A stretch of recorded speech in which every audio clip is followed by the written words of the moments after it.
აი ეს ადამიანები, რომლებზეც ახლა ვისაუბრებთ, ნელ-ნელა ანადგურებენ ჩვენს თვითშეფასებას. ასეთ ადამიანებთან ხანგრძლივი ურთიერთობის გამო ჩვენ მუდამ ვგრძნობთ თავს ნაკლებად საინტერესო ადამიანად, ყოველთვის გვაქვს პრობლემები თვითშეფასებასთან დაკავშირებით და გვიჭირს უკვე ზოგადად ცხოვრებაში ადაპტაცია და სხვა ადამიანებთან ახალი და ჯანსაღი ურთიერთობების დაწყება. აქვე შეგახსენებთ, რომ თუ მოგწონთ წიგნები, თვითგანვითარება და ფსიქოლოგია, აუცილებლად გამოიწეროთ ჩემი არხი, რადგან აქ უამრავ საინტერესო და გამოსადეგ თემას აღმოაჩენთ. პირველი რამ, რითიც ამოიცნობ იმ ადამიანებს, რომლებიც ჩვენს თვითშეფასებას და პიროვნულობას ნელ-ნელა ანადგურებენ, არის ის, რომ მათთვის არასოდეს იქნები საკმარისი. მნიშვნელობა არ აქვს, რამდენად ასრულებ მათ სურვილებს, მოთხოვნილებებს, რამდენ რამეს აკეთებ მათთვის, წარსულში რამდენი რამ გააკეთე. არასოდეს არაფერი არაა მათთვის საკმარისი, ყოველთვის უფრო მეტი პრეტენზია აქვთ, მეტი მოთხოვნილება აქვთ და თუ შენ გაბედ და ხმა მოიღე, მოდის საყვედურების ტალღა. ადამიანები, რომლებიც გამუდმებით საყვედურობენ, რომ უფრო მეტად არის ხარჯები მათთვის და უფრო მეტს არ აკეთებ, სინამდვილეში ბოროტად სარგებლობენ შენი სიკეთით. ასეთ ხალხთან ურთიერთობის დროს გავიწყდება საკუთარი თავი, შენი მოთხოვნილებები, შენი სურვილები და ფაქტობრივად ივიწყებ შენს ცხოვრებას და მათთვის აგრძელებ არსებობას. სულ გაქვს აი ეს შეკითხვა, რომ კი, მაგრამ როგორ არ აღმოჩნდა საკმარისი ის ყველაფერი, რასაც ვაკეთებ, რატომ ვერ დავიმსახურე მათი სიყვარული, მათი მხრიდან აღიარება, დანახვა, იმიტომ რომ მათ თავიდანვე არ ჰქონდათ ასეთი განზრახვა. უბრალოდ ძალიან კარგად იციან შენი სუსტი წერტილები და ისიც თუ როგორ ითამაშონ შენს ემოციებზე და როგორ შეძლონ შენი სათავისოდ გამოყენება. სამწუხარო რეალობაა, მაგრამ თუ ამჩნევ ურთიერთობებში, რომ ადამიანები უბრალოდ ბოროტად იყენებენ შენს სიკეთეს და კეთილგანწყობას მათთან მიმართებაში, მაგრამ არც პატივისცემით გპასუხობენ და თვითონ შენთვის არაფერს აკეთებენ, ეს ადამიანები შენი ადამიანები არ არიან. მეორე რამ, რითიც ასეთ ადამიანებს ამოიცნობ, არის ის, რომ არასოდეს არიან შენ გვერდით, როდესაც რაღაც კარგი ხდება შენს ცხოვრებაში.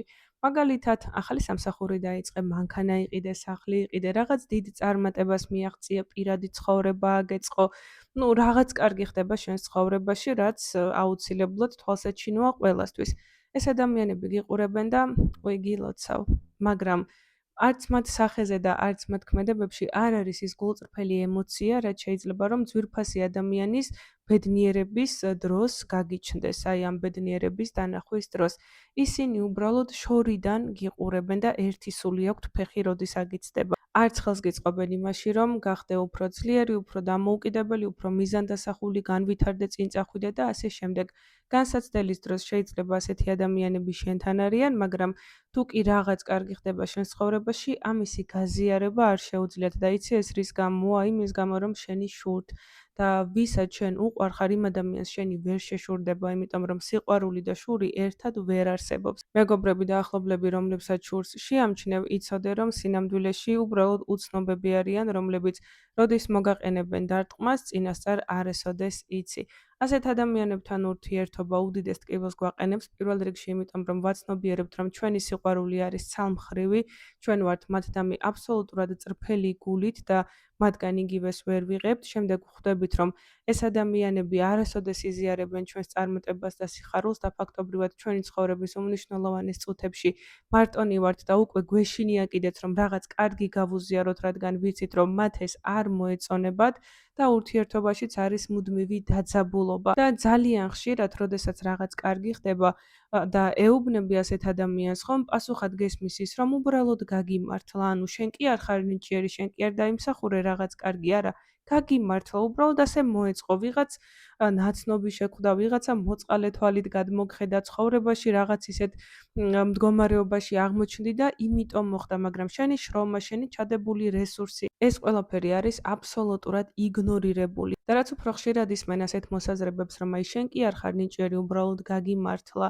შენ კი არ იმსახურებდი ამ კარგ რაღაცებს, უბრალოდ ვიღაცამ ასე მოინდომა, მით უფრო მეტად ეჭვდები შენს თავში, შენს შესაძლებლობებში, შენს რესურსებში და შეიძლება ამან ისე დაგიკარგო სტიმული და მოტივაცია და თავდაჯერებულობა, რომ შეიძლება სამომავლოდ ვეღარც გარისკო რაღაც მნიშვნელოვანი ნაბიჯის გადადგმა შეგეშინდეს, რომ აი მაშინ რომ გამიმართლა, ეხლა აღარ გამიმართლებს და ასე შემდეგ. მოკლედ, ასეთ ადამიანებთან ურთიერთობა ჩვეულებრივ გვანგრევს ჩვენ და ჩვენს ცხოვრებასაც. მესამე რამ, რითიც ასეთ ადამიანებს ამოიცნობ, არის ის ხუმრობები, რომლითაც ჩვენს პიროვნებას უბრალოდ მიწასთან ასწორებენ.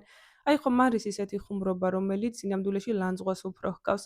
ადამიანი რაღაცას გეუბნება, შენ გრძნობ, რომ შეურაცხყოფა მოგაყენეს, ამ ადამიანს ეუბნები, რომ კი, მაგრამ ასეთ რაღაცას რატომ ამბობ, მე არ მომწონს, არ მსიამოვნებს ასეთი რაღაცების მოსმენა და ის ამ დროს გეუბნება, რომ უი, ხუმრობა არ იცი, მე ხომ უბრალოდ ვიხუმრე, კარგი რა, ვიქრინჯები შენთან რომ ვარ და ასე შემდეგ. ანუ ნაცვლად იმისა, რომ ადამიანმა მოგიბოდიშოს და ახსნას თავისი საქციელი, ან უბრალოდ აღარ გაიმეოროს, ისევ შენ გამცირებს, რომ შენ თურმე ხუმრობა არ გესმის, იუმორის გრძნობა 0 გაქვს და ასე შემდეგ.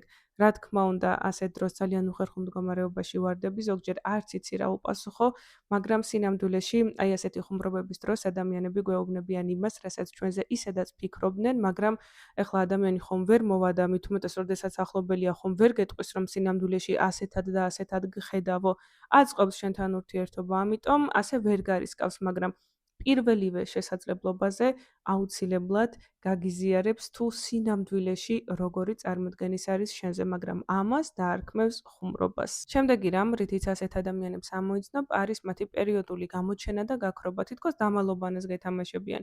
დღეს შენი მეგობრები არიან, ხვალ გაქრებიან, დღეს უყვარ ხარ, ხვალ აღარ ახსოვ ხარ, დღეს ჭირდები, ხვალ საერთოდ სულ ერთი ხარ. რატომ იქცევიან ადამიანები ასე? პირველ რიგში იმიტომ, რომ არ ხარ მნიშვნელოვანი, სამწუხარო რეალობა არის, მაგრამ თვალი უნდა გავუსწოროთ. შემდეგ იმიტომ, რომ თვითონ არ გააჩნიათ პასუხისმგებლობა საკუთარ ნამოქმედარზე და არც ხანგრძლივი ურთიერთობების აშენების ფსიქოლოგიური რესურსი გააჩნიათ, რადგან ურთიერთობების აშენება მარტივი რამ არ არის, არ არიან გულწრფელები და ადამიანში პირველ რიგში ეძებენ რესურსს და არა პიროვნებას. მოკლედ, ასეთ ადამიანებთან ურთიერთობა ყოველთვის დაგაეჭვებს იმაში, თუ რამდენად ღირებული და საინტერესო ხარ. სულ გექნება ეს მომენტი, რომ ნეტავ რა ბაწყენინე, ნეტავ რა მოხდა, ნეტავ რა არ მოეწონათ ჩემში, რომ აი გუშინ ჩემთან იყო მაგალითად ადამიანი მთელი დღე და დღეს არც კი დაურეკავს, არც კი მოუკითხი ვარ და ასე შემდეგ. ადამიანები, რომლებიც ქრებიან და ჩნდებიან შენთან მხოლოდ და მხოლოდ მაშინ, როდესაც მოწყენილები არიან და რაღაც სჭირდებათ, უბრალოდ პარაზიტებივით იქცევიან, რომლებიც შენი რესურსით ბოროტად სარგებლობენ და ასეთ ხალხთან კომუნიკაცია კარგს არაფერს მოგიტანს. და ბოლო რამ, რითიც მარტივად ამოვიცნობთ ასეთ ადამიანებს, რომლებიც ანგრევენ ჩვენს თვითშეფასებას, არის ის მდგომარეობა, როდესაც მათ სურთ ყველაფერი მათი კარნახით ვაკეთოთ. ასეთი ურთიერთობა ჩვენ როგორც პიროვნება ჩვეულებრივ გვანადგურებს, ისიც კი გვავიწყდება, რა გვინდა, რა გვსიამოვნებს, რა არ გვსიამოვნებს, რა მოწოდება არის ჩვენი და ნებისმიერი წვრილმანი, რაც ჩვენს პიროვნებას უკავშირდება, უბრალოდ ნელ-ნელა ფერმკრთალდება და ისევ კარგავთ საკუთარ თავს, ჩვენს მეობას, ისე იწყება ჩვენი პიროვნული ნგრევა, რომ ამას სამწუხაროდ ხშირად ვერც კი ვიაზრებთ, რადგან ეს ყველაფერი შეფუთულია ხოლმე ძალიან ლამაზად, სიყვარულის სახელით, მეგობრობის სახელით, მზრუნველობის სახელით და ასე შემდეგ. შენც ემორჩილები დააკეთებ, იმიტომ რომ კეთილი ხარ, მისი ახლობელი ხარ, არ გსურს რომ ტკივილი მიაყენო, იმედი გაუცრო, არ გინდა რომ იმედი გაუცრო, რადგან გეშინია რომ ამას ძალიან ძალიან ცუდი შედეგი მოჰყვება და იმ ადამიანის ქმედება წინასწარ არ იცი. როდესაც აი ესეთი გაუცნობიერებელი შიში გაქვს ურთიერთობაში და ამჩნევ რომ ამ ადამიანთან ან ყველაფერი ისე უნდა გააკეთო როგორც მას უნდა, ან არ იცი რა მოხდება, აი ეს უკვე არის უდიდესი მიზეზი იმისა, რომ კარგად დაფიქრდე, როგორ ადამიანთან ხარ ურთიერთობაში. მეგობრებო, იმედი მაქვს, რომ ვიდეო საინტერესო იყო. გამიზიარეთ თქვენ რას დაამატებდით ამ ყველაფერს, რაზეც მე ვისაუბრე. არ დაგავიწყდეთ ვიდეოს დალაიქება და ჩემი არხის გამოწერა. გემშვიდობებით შემდეგ შეხვედრამდე.